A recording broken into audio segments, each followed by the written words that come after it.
Hello, caregivers. So lovely to see you all today. Thank you for coming to today's presentation.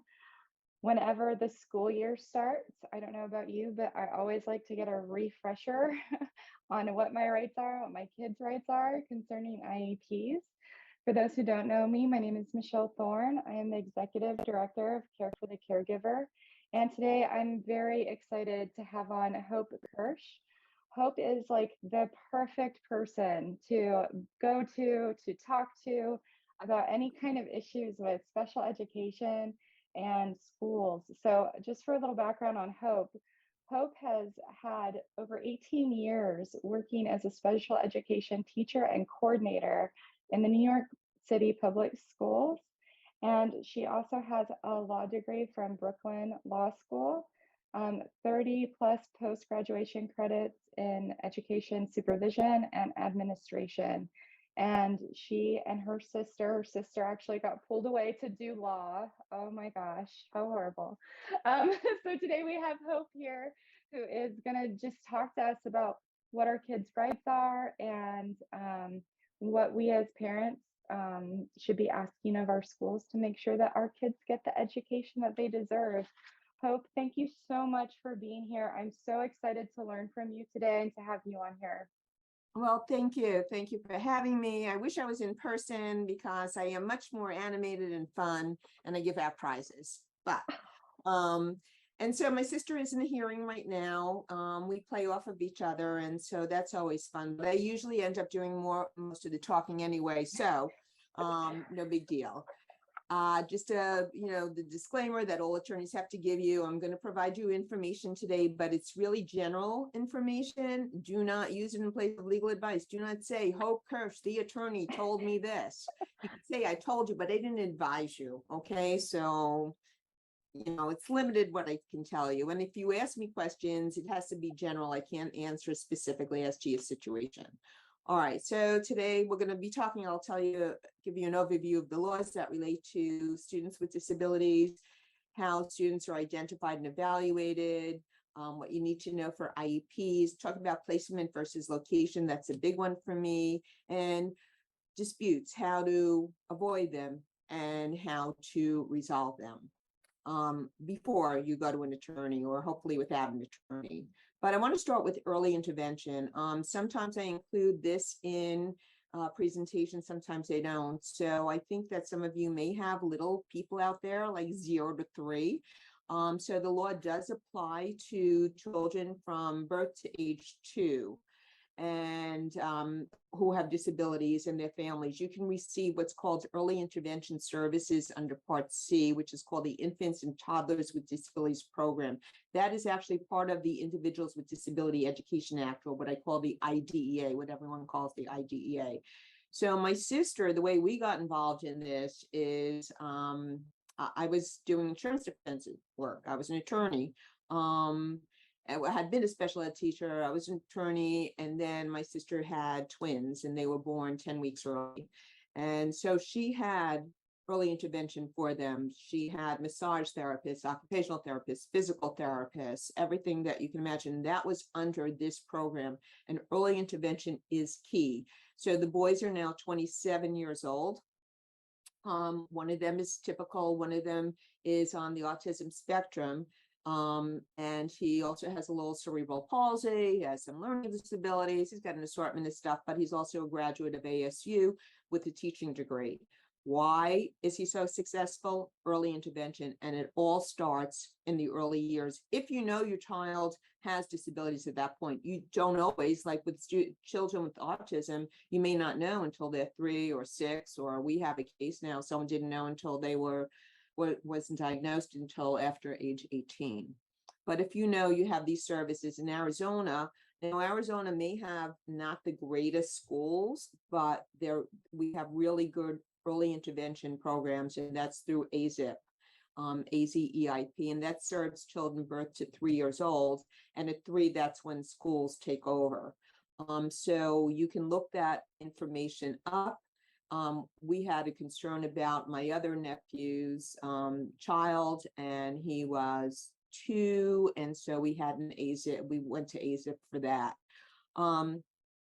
he didn't qualify, but then we had an evaluation at school when he was 3. So there are these services, take advantage of them. If you're not sure, just ask AZIP, contact AZIP and say you want an evaluation. They'll give you a survey about, does your child talk? Do they say words?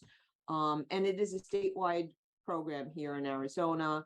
Again, it provides supports and services for little people with DD, developmental disabilities, or any other disabilities, and their families.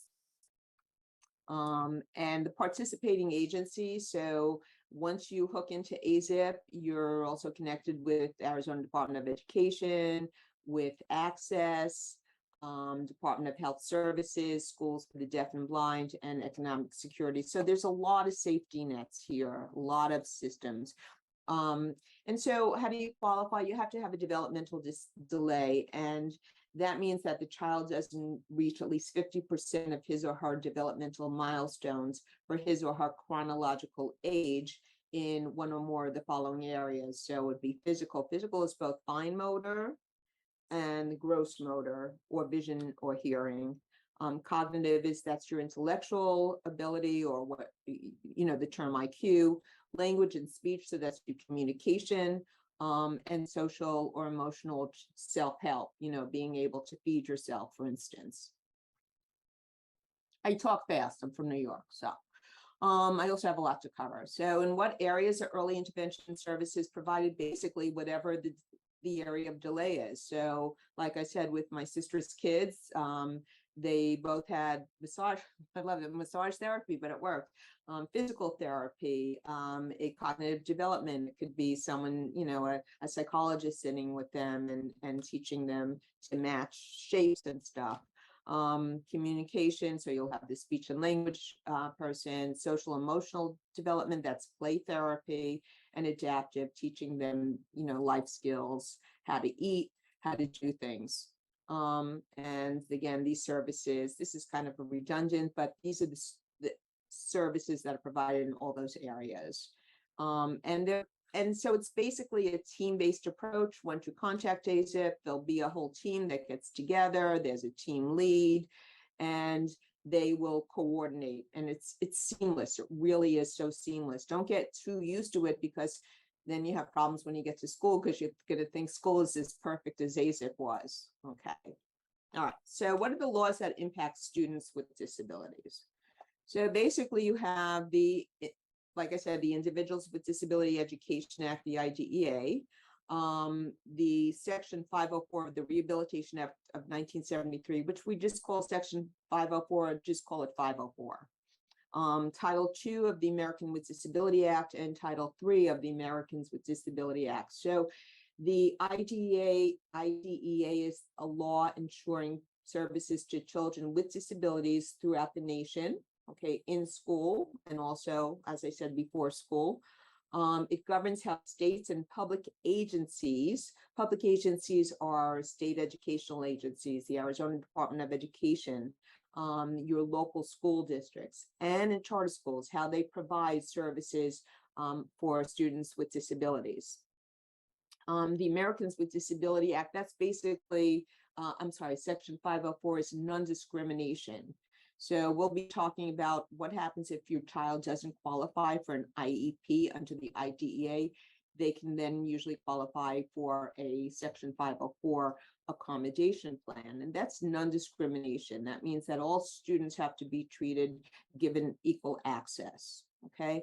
And it only applies to programs or activities receiving federal financial assistance. All right, so that would include, for instance, higher ed education programs like Grand Canyon University, which, even though that's a private school, that receives federal financial assistance. Okay, and that becomes important because who has oversight over these places? Who do we go to complain to? How do we get help? And so the Office of Civil Rights, for instance, of the United States Department of Education has jurisdiction. And so you can file a complaint under Section 504 with the Office of Civil Rights against any school that receives federal financial assistance. When people call here, one of the first things we say is what school is involved. And if they say it's a private school, our first response is, you have no rights, basically. And then if it's a parochial school, you have even less rights than no rights, because Title II, which is the next on this chart, and Title III, they apply to private schools, but they do not apply to parochial schools. Okay, so Title II is non-discrimination, state and local government services, regardless of federal financial assistance. And Title III is public accommodations. And what that means, for instance, is when you go to Starbucks and there are handicapped accessible ramps, handicapped accessible tables, handicapped accessible bathrooms. That is a place of public accommodation. It's a commercial facility. It does not receive funds, but they have to comply with Title III of the Americans with Disability Act by giving equal access. Okay, so today we're really going to be talking mostly about the IDEA and then Section 504. So again, the IDEA, that's the nation's special education law. It's for students who are ages 3 to 21. Some states it goes to 22. Arizona goes to 22. What does that mean? That means that if your child does not have all the credits to graduate, they can continue to go to school until the year that they turn 22. But they don't automatically get to go to school until the year they turn 22. It's only if they do not receive all the credits. Now, whether those credits are valid, that's a whole different topic. And sometimes we have at the end of the year, a child has one more credit to go and they're not really ready to graduate. That's when you want to kind of hold that credit back so that they can continue in school. And there are ways to do that. But the purpose of the IDEA is to provide a free and appropriate public education, a FAPE, and the LRE, that's the least restrictive environment, to prepare students for further education, employment, and independent living. So when schools say, hey, your kid is doing fine academically, yeah, but if your kid is not getting along with others, is not playing with others, is sitting by themselves, is isolating, they're not being prepared for further education, employment, and independent living. You have to be able to get along with others. So the social emotional component is as important as the academic component. Because my background is teaching students with emotional disabilities and autism, to me, I always thought social and emotional is more important than academic, but I mean, they're equally important. I want children to be happy and to get along with each other. The academics will follow. So it's important to be able to live in this society. Special education, what does that mean? That is SDI, specially designed instruction, at no cost, designed to meet the unique needs and also related services for your child. And it's provided in location versus placement, we'll talk about, but basically when you're talking about the LRE, the term LRE, least restrictive environment, is synonymous with placement. Is that a general education classroom? Is it a what we call level of service B, which is pull-out services for resource room with special education class? Is it a self-contained class? That's a level of service C. Or is it a private school, an Arizona Department of Education approved private day school? That is the placement. That is a team decision. Location is where. So if the school says, well, your child needs a private school, the school gets to decide location, whether it's ACES or Gateway or AZ Aspire or Brightmont, for instance. But that location still has to be appropriate, okay? And as far as the IDEA, this has teeth, okay? That's because schools receive money. They have to, there's a lot of oversight of this. The state education department, which is the Arizona Department of Education, oversees the schools. So if you have a complaint with the way something's going on at school, you can file a state complaint. They get money, the schools, including charter schools. Charter schools receive money from the federal and state agencies, governments. And so it's called spending legislation. So the schools are not going to get the money if they're not going to comply with all of the onerous requirements. Okay, so how's a child become eligible for an IEP? So in Arizona, we define a child with a disability as a child who is at least 3 years of age, remember school age, but less than 22 years of age, and who has been evaluated and found to have a disability, and who, because of the disability, needs special education and related services. Okay, these terms I'm going to be discussing more in depth about these terms and what related services are. So it is not enough just to have a disability such as autism. You have to need specially designed instruction. Okay, but let's go to what triggers an initial evaluation. I don't know why I put that light bulb. I think the light bulb was to just, a light turns on. You can have a request made by the parent or the school or a teacher. Okay, the request is made to the school. You want to put it in writing. If it's not in writing, it was never said. You want to do emails. I always tell parents, grandparents, guardians, don't just call, follow up with an email.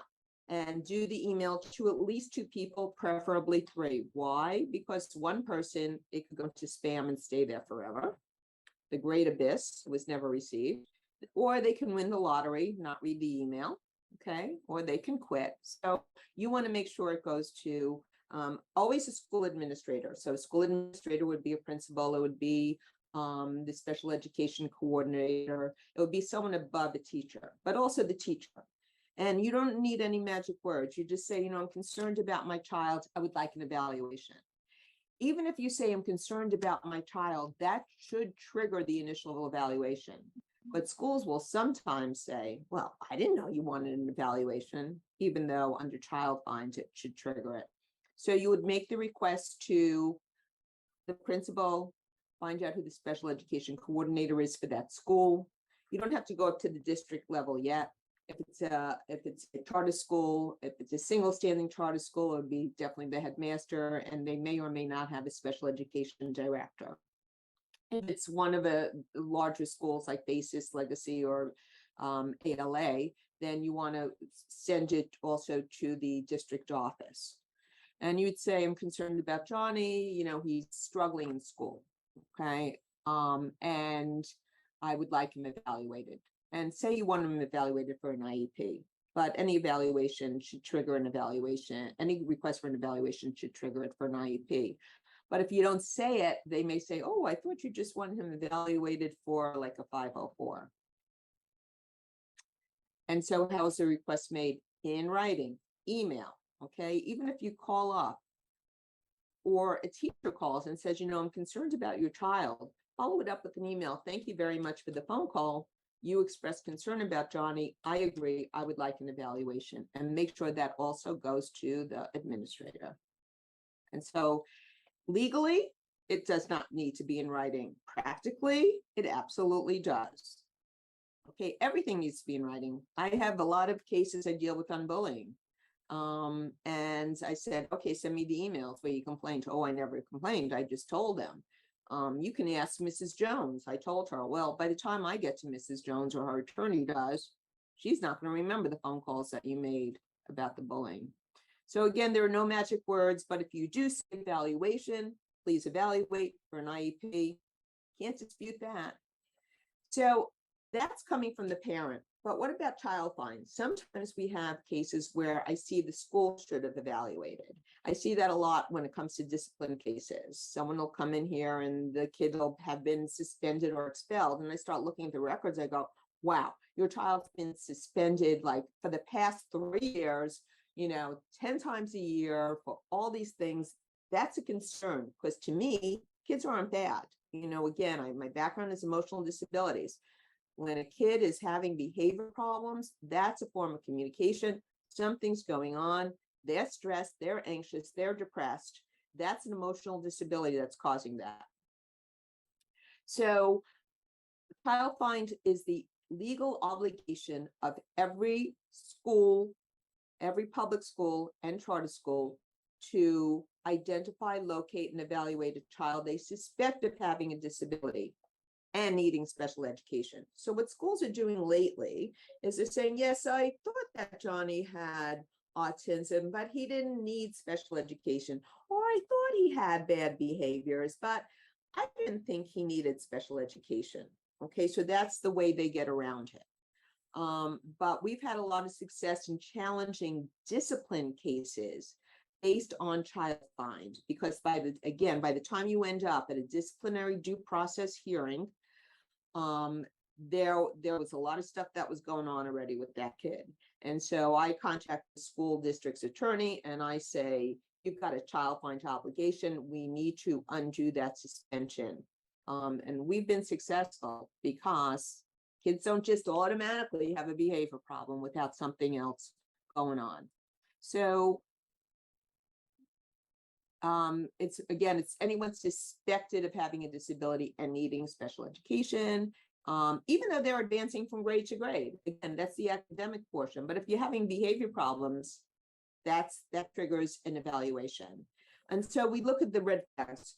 There's a 45-day screening that schools must do as soon as your child enters a new school district. If they don't already have an IEP, then the schools must conduct a screening. And it's a piece of paper that with check boxes, and for intellectual skills, cognitive development, social, emotional, how are they getting along with others?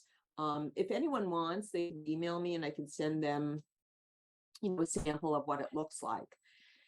You want to see that. That is usually not often shared with parents. So it's 45 straight days from the first day of school or the first day that your child enters. So if your child starts school in December, it's 45 calendar days from then.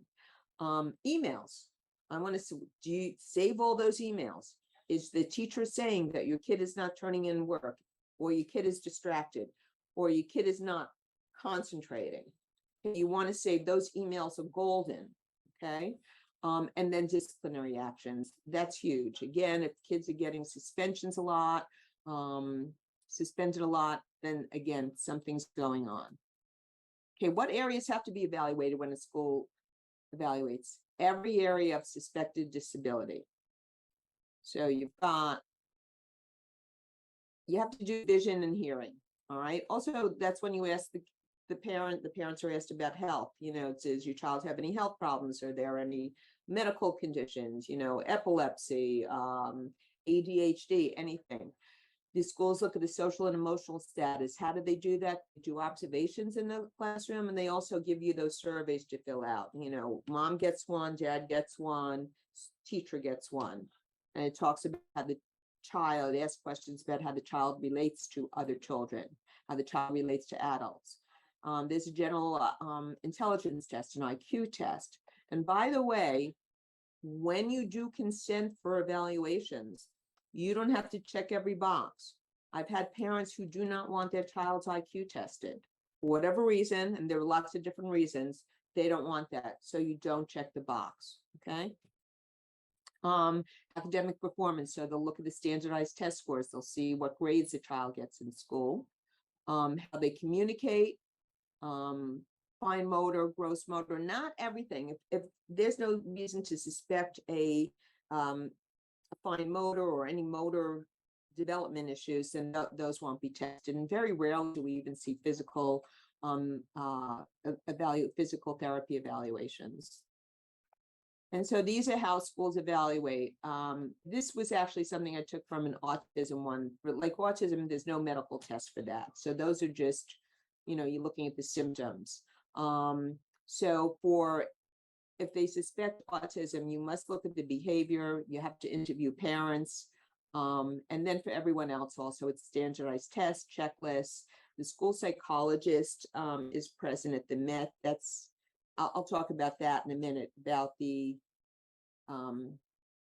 process. So there are 13 disability categories under the federal regulations. There are 14 in Arizona.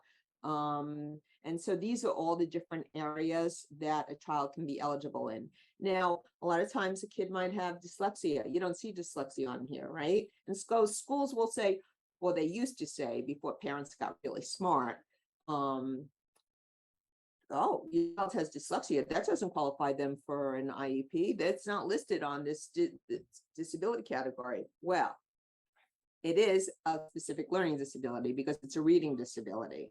Okay, so it is under number 6, SLD. That's where dyslexia would come in. So you don't name everything that, you know, the underlying condition isn't named here.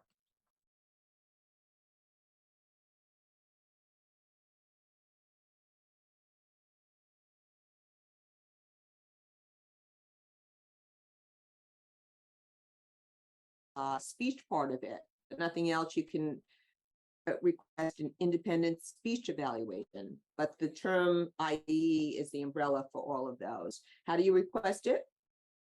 Again, you do it in writing, okay? And you would write to whoever the case manager is.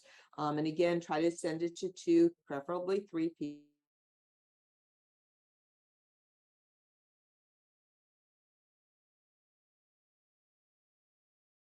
Does the school have to do? So they have 2 responses. They say, yes, we will agree to that. Here's a list of people you can use, but you can also use your own. Sometimes there are good people on that list. So don't just say, you know, I don't trust them. Or they can file due process against you, saying we're going to defend our evaluation because we think our evaluation is just perfect. Okay. In that case, sometimes it is. Sometimes it's good.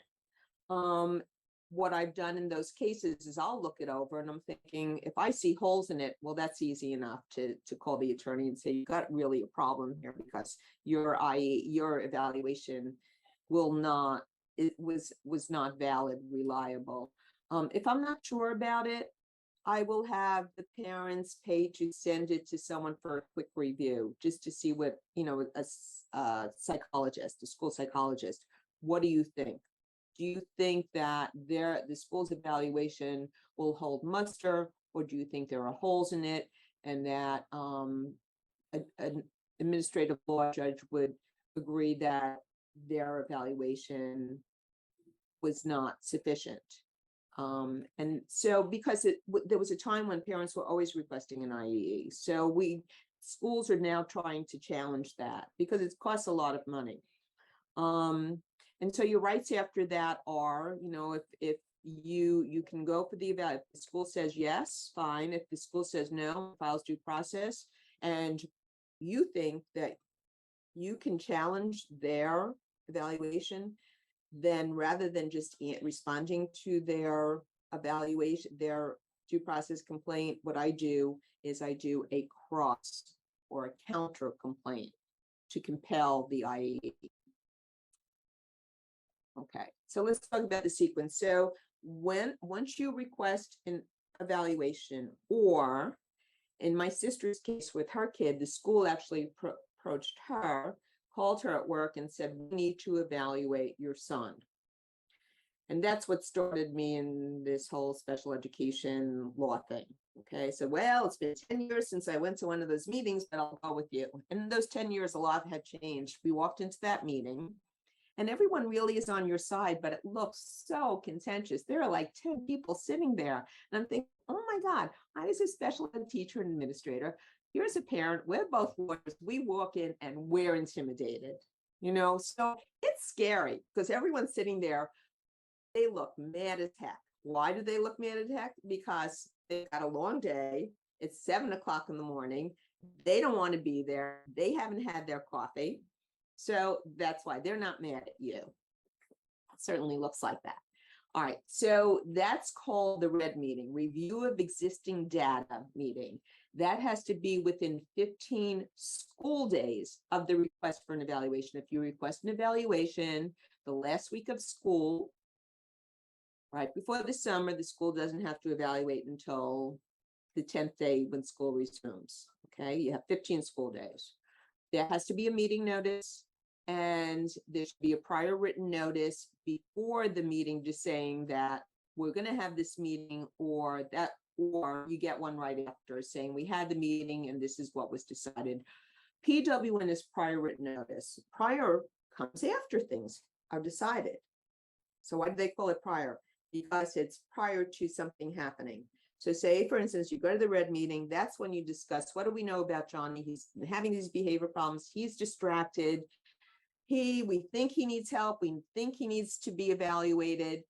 Before they can evaluate, they being the school has to give you the prior written notice before the evaluation saying, we decided Johnny needs to be evaluated. This is the notice that he has to be evaluated. Or it could be, we looked at everything. No, Johnny doesn't have to be evaluated. And so they give you a prior written notice saying, no, we're not going to evaluate him. And then they say, here's your procedural safeguards. That's that 30-page book that no one reads. No one reads it. I think 2 people have read it. And if you read it, you don't understand it. And I have a number of clients who are attorneys who don't read it, or if they read it, do not understand it because it's the law and it is, well, it's not user friendly. But I would say keep it there, and once in a while look through it and look through, like, say you want to know about IEs, so read that section on it and read it as an active reader. Highlight. That's the way I even read the newspaper, and I highlight everything. That's how I process things. So just help you understand it a little. All right. So you have the red. That's everyone sits around. When I say everyone sits around, it could be a special ed teacher. The law doesn't say who needs to be there. The law only says who needs to be at an IEP meeting. But you want to have a psychologist, a special ed person, a district rep who's going to discuss, what do we know? What areas do we want to test? Do we have concerns, sensory concerns? If so, that's going to warrant an occupational therapy evaluation, because occupational therapists do sensory issues as well as fine motor. Are we concerned about handwriting? No sensory issues, don't need an OT eval. So there's going to be like a little checkbox of everything that you want tested, okay? And you have to sign consent. It's called informed written consent. And if you don't have that signed, they can't start the evaluation. Okay, schools are not allowed to evaluate without something signed. We have parents who call and say, they evaluated my child and they didn't give consent. They don't say it like that, but I say it like that. Okay, but if they do a screening is something that applies to all kids, like 45-day screening. You know, every kid gets a benchmark test. That is not an evaluation. Evaluation is something that is geared just to your child. Okay, so you sign consent to evaluate. Keep a copy of everything you have. And by the way, record meetings. Okay, you're now in Arizona, it's a one-party recording state, so you can record without telling them unless you're an attorney. Even if you're going in as a parent, but you happen to be an attorney, we have an ethics opinion that says no, can't, you know, we have to disclose if we're going to record it. But look, I always say to record, because you're going to walk out of the meeting and say, what did they say? Or maybe your spouse won't be there, or the child's other parent won't be there. You don't want to have to recall everything. Hey, just say, here, honey, go listen to this, you know, meeting. Or you'll walk out of there and you will both disagree about what was said. And you also want to take notes. This is overwhelming stuff. If you are not cross-eyed by this point of me talking to you for a half hour, then, you know, then don't record it, because then you can listen to everything. But just record it. Say you're going to record it. Just say, I'm going to record it so that I can, you know, so I don't have to take notes. So that way it doesn't sound contentious. Okay. Once you sign consent to evaluate, that gives the school 60 calendar days to evaluate and hold a MET. So the red meeting is also called a MET 1, which stands for Multidisciplinary Education Team, or a pre-MET. So it's a MET 1, pre-MET. Every school district's different. Then there's the evaluation that occurs over the next 60 days. Then you have the MET meeting. And again, you'll get a meeting notice before it. It will probably say MET meeting, you know, to discuss the evaluation, and if eligibility is determined, to IEP. That usually means eligibility for an IEP is determined, but they're not allowed to determine. Okay. And the reason that is an efficient way to do things, because if you have the evaluation, the school, and eligibility is found, the school then has 30 calendar days to hold an IEP. Meantime, your kid is languishing there for another 30 days. So it makes sense. It's more efficient for the school. It's better for the kid that you go right into an IEP meeting. So if eligible, again, the school would have to, you know, have the IEP meeting within 30 calendar days. You're going to get a PWN after every one of these meetings, a meeting notice before, and then you're going to get your procedural safeguards. And what that means is, hey, parent, if you disagree, go exercise your due process rights. And what does that mean? File a due process complaint. So let me just say, I was talking a lot about days. There are calendar days, which are the straight days. 7 days from today will be 7 days from today. School days is school days. So there's no school in the summer. Summer school may or may not count. There are arguments on both sides of the aisle on that. Business days is, continuing. So even over school holidays, except for holidays, we continue. So over winter break, business days continue, except for Christmas, New Year's. So 15, 30, 45. So 15 is, you'll have, once you request an evaluation, you have the red meeting for 15 days. 45 days is the screening. Remember, I said that's 45 calendar days. 30 days is for an IEP. All right. So you get all these notices. The procedural safeguards, that's a 30-page book that you don't read. The meeting notice you should read, because if you go to a meeting and they say, we're just going to discuss the evaluation, the MET, and then they go into an IEP, they can't do that. That would be improper. That would be ambushing you. They can't do it. And then the prior written notice is what you get after. So here you have the IEP. Ooh, I'm so excited for IEP. I thought that was a little funny, right? No one really likes an IEP meeting. You have to have certain members. This is what the law requires for these members. I'm going to start talking even faster.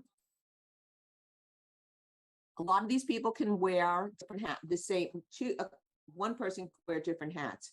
A lot of times the SPED teacher might be the district rep. The number 5 is the individual to interpret the instructional implications of the evaluation results. In other words, what does that mean? What does that mean that my kid has an IQ of 120 and is reading 2 grades below level? It means that there's a learning disability, but they'll explain what all the tests mean. And also the IEP team of the IEP meeting, the parent has discretion.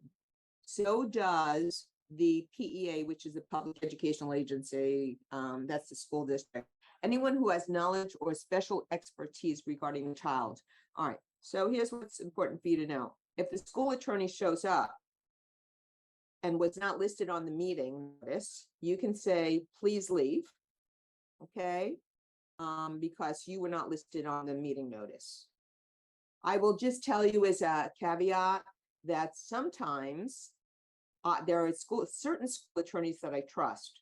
Sometimes I think, I don't want the parent to have to pay for me. I don't need to be at the IEP meeting if so-and-so goes, because I trust them. I've spoken to them. They know I'm behind the scenes. Okay, so there's school attorneys that actually, yeah, I would trust. Okay. When it says discretion of parent or the school, it would also include related service. RS is a short form for related service providers. That would be occupational therapists, your physical therapists, speech and language. Okay. These people must be there. If you are missing a special education teacher from an IEP meeting, that is a violation, because that is predetermination. That means someone has decided that this kid doesn't need special education or too much special education, or actually it's usually general ed. If you don't have a general ed teacher there, that's predetermination that your kid is not going to be with any other typical kids. Okay, the time appropriate, it depends. Okay, if it's, I don't like kids going to MET meetings. I don't want everyone sitting there talking about them and their IQ, for instance, but the child when appropriate, if they're 8 and they're sophisticated enough, fine. I don't, but it better be a friendly meeting. I don't want any fighting at the meeting in front of the kid. All right. And sometimes you could just have the kid leave for a while. And I'm sorry I call it a kid, but hey, anyone under 40 is a kid to me anyway. So I would have the child there if usually at the high school level, sometimes junior high school level, depends on the sophistication level. So, you know, for an IEP meeting, you start with the the present levels of academic achievement and functional performance. Remember, that's why I said it's not just all about academics, reading, writing, arithmetic. It's about how they get along socially, emotionally. The goals have to be SMART. That means they have to be, I forget what that means. I'll go into that later, Michelle. Okay. You want to discuss how you're going to report the progress. How are we going to measure that? What's the special education that's especially designed instruction, the related services. Related services are anything that help the child access the curriculum. It could be vision therapy. Yes, I say that because I just had a case recently on that. And they crop up from time to time. If the school child needs vision therapy, that is a related service that must be provided through the school, either by the school or the school will pay to get that on the outside. That would mean child being able to track. My nephew had that. And the school district said, oh, well, go bring him for physical therapy. And my sister said, I will, but you're going to pay for it because it's a related service, because he can't bubble in. He can't follow along because his eyes don't track. It has to specify, the IEP specifies the accommodations, the modifications, the LRE explanation, which says we're going to put your child in a self-contained class because, you know, he needs to be there. They'll say why, because the basic principle of the IDEA is to get children, disabled children, I hate to say disabled children, children with disabilities with their non-disabled peers to the greatest extent possible. So you want to put them in the least restrictive environment for them. The school will also talk about ESY eligibility, but hey, if you have your IEP meeting now before Christmas, they should not be talking about that because they don't have the data. Because the data, it's based on how the child is, you know, what happens over school breaks. Does the child retain the information? If they forget the information, do they recoup it quick enough? So you have to have a couple of school breaks. You have to have fall break, winter break, spring break if it's not too late. And then the school has to decide eligibility 45 days before the end of the school year. So if they say to you next month, we decided your child is not eligible, say, really, I would like to see the data. I would like to see the data. And they say, oh, okay, all right, Mrs. Jones, well, you know, we'll come back to you in the spring and we'll discuss it then. Post-secondary goals transition services, that applies to any child who will be turning 16 in the coming IEP. So if they're 15 now, and by the time the next IEP comes along, they'll be 16. You have to have a post-secondary assessment that's, hey, Johnny, what do you want to do? You know, where do you want to live? They'll, you know, do you want to go to college after this? And then the school does all these goals and provides services to help the child transition to life after high school. Oh, here you go, Michelle. SMART goals, specific. I knew it had to be specific, measurable, action, achievable, realistic, like nothing vague. Not like Johnny's going to read, improve his reading by 1 year. Well, that's fine if you know where he is right now. So you have to have a baseline. And how is he going to improve his reading? How are you going to measure it? Is it based on words per minute? Is it based on comprehension? You want to actually understand and ask questions. So before I mentioned specially designed instruction, that's different than accommodations. And what that means is adapting as appropriate to the student's needs, the content, methodology, or delivery of the instruction. All right, so as an example, if a child is in 9th grade, and so it's specially designed instruction is a modification. It's different than an accommodation. All right, so here's the difference. Child's in 9th grade, everyone's reading Shakespeare, Romeo and Juliet. Your child has ADHD, and that's executive functioning problems. Can't concentrate, gets distracted, looks all over, too noisy in here. An accommodation would be allowing the child to take the test in a separate room, okay, where it's quiet. Give the child extra time and a half, for instance, to complete an assignment. All right, that's an accommodation, but that child has to have the same standards as everyone else, okay? But if the child is in 9th grade, but reading on a 3rd grade level, and everyone's doing Shakespeare, Romeo and Juliet, that child will be reading a modified version using third grade words. Or it could be, if the child doesn't read, it could be, but is in ninth grade, then that, and even in a special self-contained class, that child might be having cartoon characters, playing out, or it could be showing a cartoon of Romeo and Juliet. You have now changed everything. You've modified it to that child's needs, to address the student's unique needs resulting from the disability, to ensure that the child accesses the general curriculum for ninth grade. So you can adapt the curriculum to the child's level. No questions? Wow. Okay. And so accommodations are the minor adjustments, like I said, the seating arrangement, extra time, quiet time. I used to have my students wearing earphones, and they listen to music, and believe it or not, they could do math and read and everything else, even if they're listening to rap. For some reason, it just helps them process. These are different related services. This is not an all-inclusive list. Anything that your child needs to benefit from special education would be a related service, but the ones we usually see are PTOT and speech. And so does the IEP have to be perfect for the child? Well, you'd like it to be, but schools do not have to maximize your child's education. This is what the Supreme Court said back in 1982. The IDEA guarantees only a basic level of opportunity, access, an educational benefit. That's it.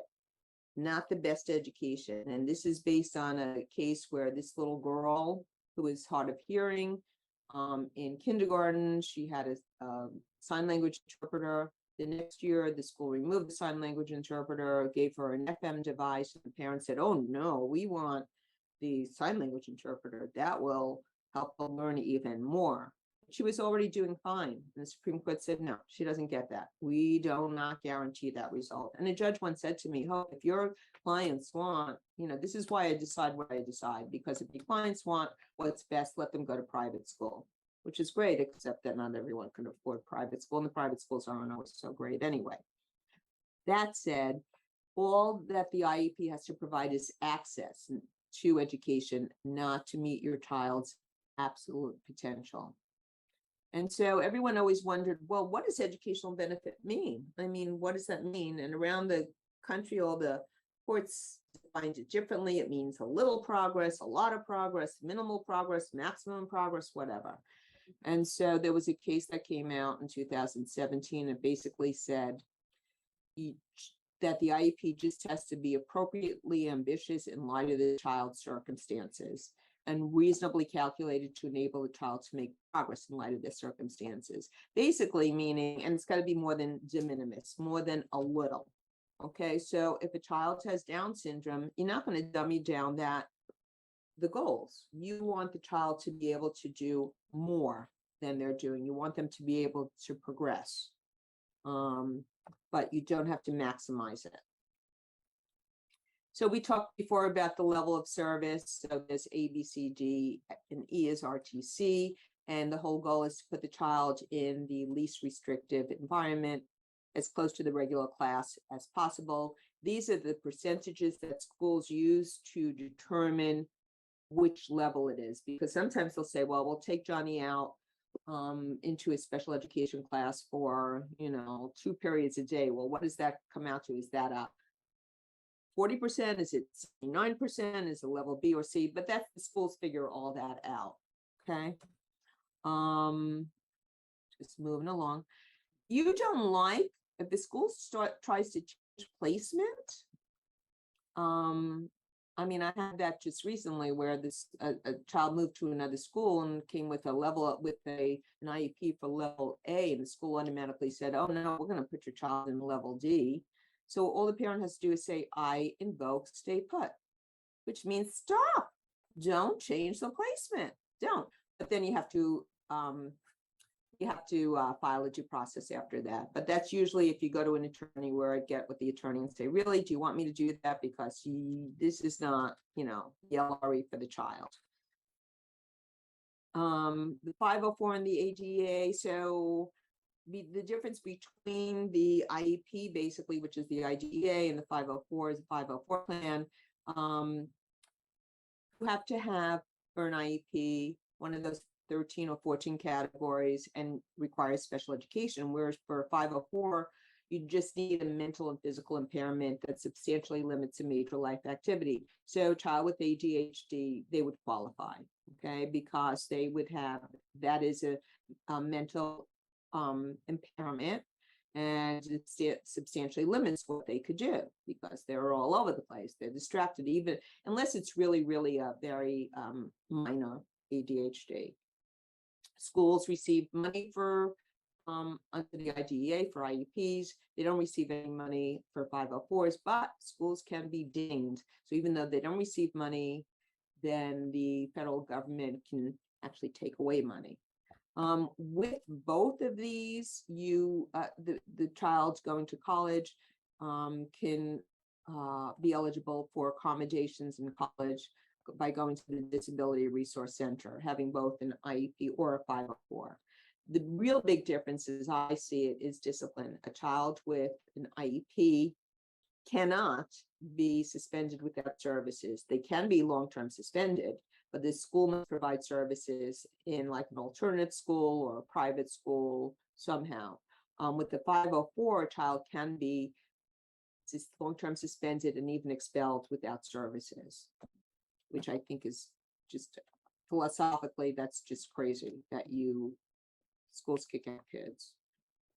So I don't want to take up too much more time, but so the 504 is if the school receives federal funds, whereas I said before that the Americans with Disability Act, that's accommodations that would extend to private schools. They must provide reasonable accommodations. Michelle, I'm running out of time, so I don't know what to do. But this is the difference between a free and appropriate public education under the IEP and under Section 504. Kids still entitled to FAPE, but it's different. It just means that they should have equal access to the education. So I always think in terms of visual things. So if the child is in a wheelchair, there has to be a ramp.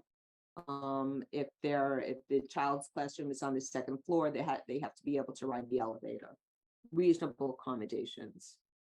And that's how you determine if the child qualifies for a 504. Physical and mental impairment substantially limits a major life activity. These are major life activities. These are just examples: learning, hearing, communicating.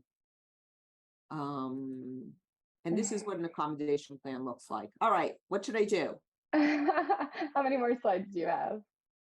Oh God, like 10, but this is included in the 504 plan. Oh, I'm repeating myself. These are certain accommodations. Yeah. And then I'm almost done. Okay. Examples of discrimination. So if you think your child's being discriminated against, you file an OCR complaint. Charter schools, hey, they have to comply. And here, we're done. These are examples of stuff I have, but it's unending. Yeah, I'm sure. And then there are all kinds of different problems. Okay, and this is the best slide. So this is what you need to know, everyone. Communication is key. Be nice in your emails because they will be exhibits at a hearing. But if you're having problems with the school, you want an IEP, ask the school to do facilitated. That means that they will contact the Arizona Department of Education, have a trained mediator help facilitate the IEP.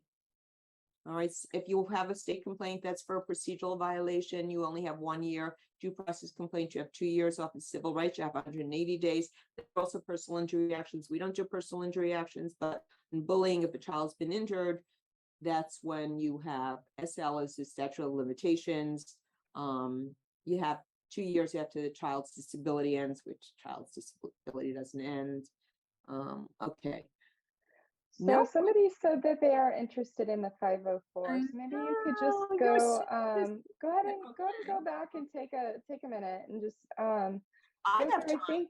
I think especially the differences between the 504 and the IEP. And if you as a parent feel like you have a child who has a 504, but you really think that they need an IEP, what do you do about that? So like the differences between the 504 and the IEP, and what to do if you feel like your child really needs an IEP over a 504.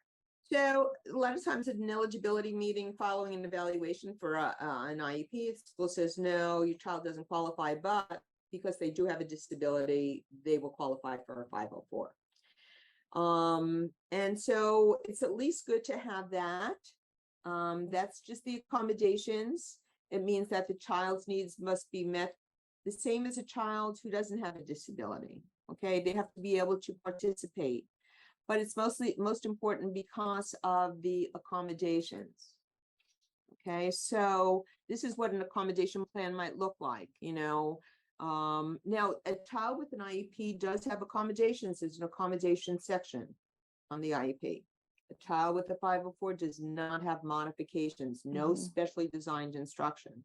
Sometimes schools will do so many accommodations, it almost looks like specially designed instruction. In that case, the child should qualify for an IEP. So these are the areas that would be checked off. And so you look at the school has to look, they don't actually conduct an evaluation, even though it's called an evaluation. They want the doctor's notes. Does the child have a medical diagnosis of autism, epilepsy, ADHD? Any of that would qualify you. Any medical condition. Let me just, so what's included in the plan is the nature of the disability. What does it limit? How does it affect the child? How did you determine the disability? Well, it's based on the diagnosis, for instance, of ADHD. How does the ADHD impact the child? Well, the child forgets his homework. The child is not organized. And what are the accommodations that are necessary? Now, teaching a child how to organize is kind of sounding like specially designed instruction, but if the child doesn't really need help in other areas, just helps need organizing, then that would just be an accommodation that's provided. They could be taught to use certain things like, a smartwatch with alarms, using their phone to take pictures of the assignment that's on the board. That's really key. And they still have to be placed in the least restrictive environment. So Hope, okay, so for a 504, they don't have to do a formal evaluation. They could just go based off of a diagnosis. But if you have a school that's fighting you on getting a 504 installed for your child, then do you just jump to, well, then I want an IEP evaluation No, and because that it's way? harder. You can Okay, file a complaint, a 504 complaint. Every school has a 504 coordinator and a 504 complaint procedure. Parent will look that up on the district website. That wouldn't be, usually it's not at the school level, it's a district level, and say, I disagree. I want a hearing to discuss my child's need. But you have to, sometimes parents I've seen just want something because they have it, not rarely, but if you're able to articulate the reason, what is it that you want? Why do you want that? And sometimes it might be that I realize, no, you really need an IEP. Okay. These are some accommodations for students with ASD, but it could be for anything. And you see, they all have to do a lot with sensory issues. So this is for students with autism. And it's anything that you could think of is an accommodation. Now, I will caution you as a teacher that I don't like seeing a lot of accommodations. I mean, I once had a parent who was able to convince a school to get 36 accommodations. Well, at that point, I'm thinking what are you teaching the child? What are you teaching the child? And I think the parent was so afraid of the school was so afraid of the parent that yes. But it's a disservice to the child. Now, I will usually say, let's start with these accommodations, start to pull them back.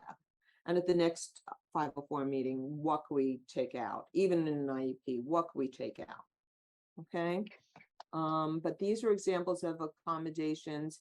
So yes, to what you just said. So are there any specific questions when it comes to 504? So somebody just sent a private message, but I'll read it. My child is homeschooled with lots of long-term health issues. I am thinking I need to get her a 504 for college. Should I get that now that she's in 7th grade? Do I need to go to my local public school to get it? Okay, so, well, that's a good question. A couple of things. First of all, just going to college, you can show the medical disability. It's easier if you have an IEP 504 and say, here it is, okay? But once you have a disability, that's fine. I mean, there are people who never had an IEP or 504, and then they go to Disability Resource Center because actually they may have a new disability. It could be all of a sudden they're diagnosed with depression, anxiety. But if you're homeschool, it depends on how the parent is using funds. If they're using ESA funds, they could still get a local school district to get a MET. Well, they should have had a MET to get the ESA anyway, the empowerment scholarship. Right. But I don't know why the child is being homeschooled. Is that did you sign the affidavit that you're going to homeschool? You know, it depends. So the school district is responsible to evaluate a child. Now, which school district is responsible, depending if your child is in private school, whether it's a for-profit or non-for-profit school. Okay, that's a whole other issue of which school district. But there's always a school district that is responsible for evaluating a child. Even if your child is homeschooled or in private school, your school district also has to provide an IEP, offer an IEP. Even if you're not enrolled in school, don't let the school say you have to be enrolled. No, no, no. You're entitled to an IEP because you want to see what the offer of faith is. I want to make an informed decision. Do I keep my kid at private school? Do I keep my kid at homeschool? Do I go to school? So I don't know if that answers the question, but as far as going to the school district, no, you don't need that. But I wonder why that parents, I hope that the homes, if that child is being, if a child's medically fragile, they're entitled to an IEP and home instruction. And now, of course, the home instruction can be virtual. Yeah, so probably a good idea to contact the school district and just start that process of getting an IEP or a 504. She said, yes, her child's medically fragile and has an affidavit, and that's why.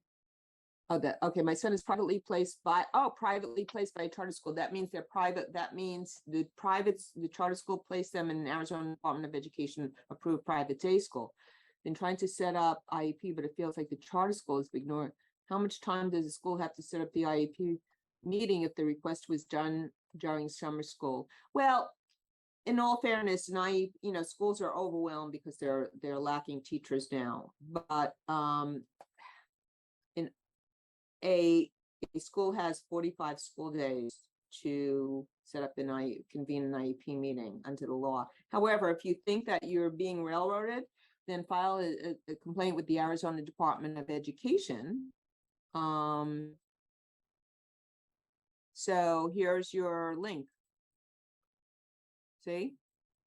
So you have 1 year. So say, hey, the charter school is just dragging its feet. All right. That's easy peasy. You do it right online.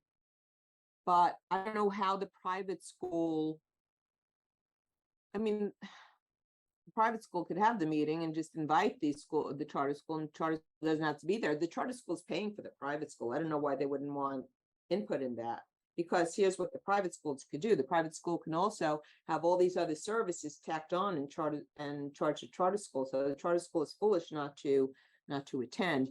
But have all your emails, asking.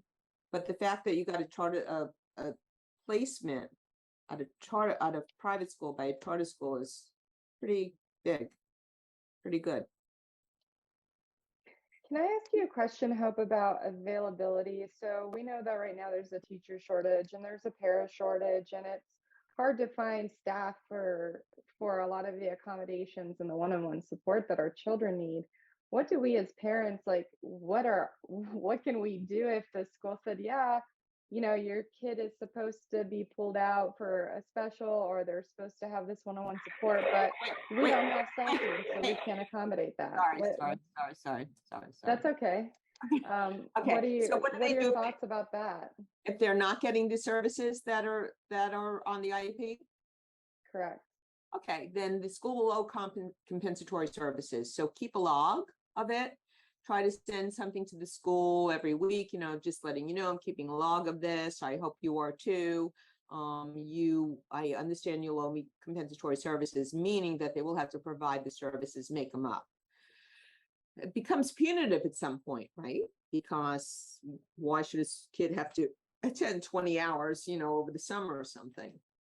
Yeah. But if they can't, then you would be entitled to, private school for that. It depends how much school is being missed. I mean, they have to. I mean, there are cases that say you can't just excuse, just because there's no employees around. But practically speaking, what are you going to do? Right. So, but keep track of it because they will owe time. They will owe Okay. time. Someone else on Facebook asked if ADHD can be covered on an IEP under OHI. OHI. So OHI is anything that's other health impaired. So that is where you have ADHD. So usually a child with ADHD, they will either be covered under OHI or get a 504. Okay, so the ADHD has to be severe enough that the child needs help, specially designed instruction and modifications to actually learn how to organize themselves, not just, minor, hey, I'll help you, put your papers together at the end of the day, but where it impedes the child's ability to really access the curriculum, to focus, to learn. Yeah, so ADHD, and we have that a lot where child has 504 and the parent wants an IEP. So sometimes you'll need an independent educational evaluation. So a school psychologist will really say, hey, this is the reason this is what needs to be done.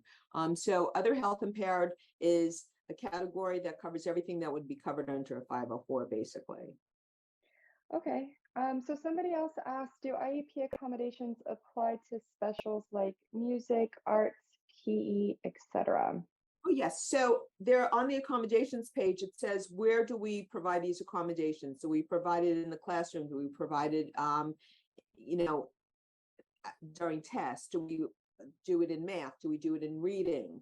So to the right of that page is some columns, and it'll have all these letters, A, B, C, D, E. And yes, so it does. If your child needs it, yes, that's the answer. If your child needs it, yeah. Okay, if they don't need it, then no. So what about after school activities that are held on campus? So that it depends on who's sponsoring it, but extracurricular activities, yeah, usually your child needs access, is entitled to access to that. Accommodations, yes. Okay, because we're trying to do after school activities with my son, and I'm requesting a one-to-one aid be written in his IEP for the after school, and the school's like, well, it's after school hours, so we're not going to write that in the IEP. And I was wondering, is that kosher? That is, you know what, Michelle, I don't know. I'm just trying to think because it depends who's sponsoring it after. It's through the school. Yes, I believe so. But the question then is it required? Is the one-on-one during the extracurricular activity required for a FAPE, for free and appropriate public education? The school would argue no. I would argue I would argue yes under FAPE under 504, not FAPE under an IEP. Okay. But that the comments say, in order for my child to have equal access under 504, I'm entitled to that. And if you're not, you can file an OCR complaint and just see what OCR decides.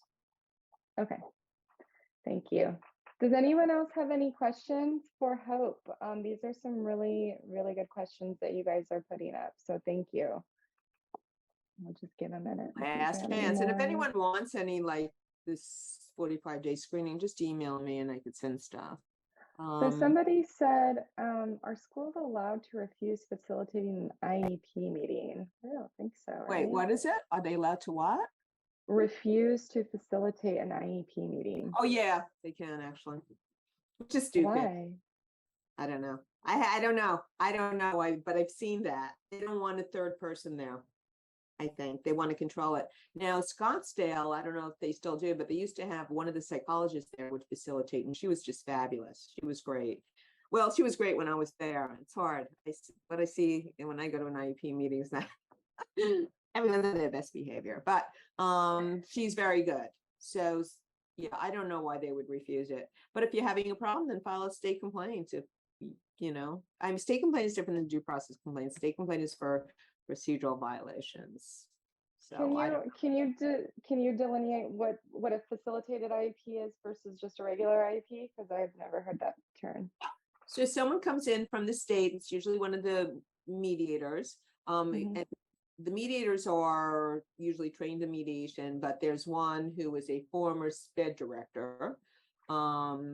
And I don't want to use names here, but she's great. She'll conduct the IEP, like instead of the case manager doing it, she'll come in and she'll do it. And she'll try to draw consensus. Okay. And sometimes I hear good things and I hear not great things. It depends what you want to accomplish. But why a school wouldn't want to get help? Well, maybe they don't want to admit that they need someone to help them. Okay, interesting. So they can deny having a facilitator there, basically, is what that's saying. Okay. Yeah, that is correct. Yeah. Okay. Well, thank you so much, Hope. I think we're going to go ahead and cut it here, but really just appreciate you being here. And it was great information. We've gotten a lot of feedback on our Facebook live stream that this was one of the most informative talks about the IEP process that they have heard. So really want to appreciate you, just say thank you for being here and for all of that information, because it was a lot of information. Everybody who is on, everybody who registered, we will post this so you can watch it again, because I love what you said about recording everything, because Arizona is a one-party state. Record your meetings, record everything so that you can go back, because it's an overwhelming process when you're in the middle of it. Thank you, Michelle. And thank you for your organization. It's so fabulous. I love it. I love what you do. So thank you. We're so lucky to have you. Okay. Well, thank you so much. And thank you all for coming and for watching. And we'll see you at the next one.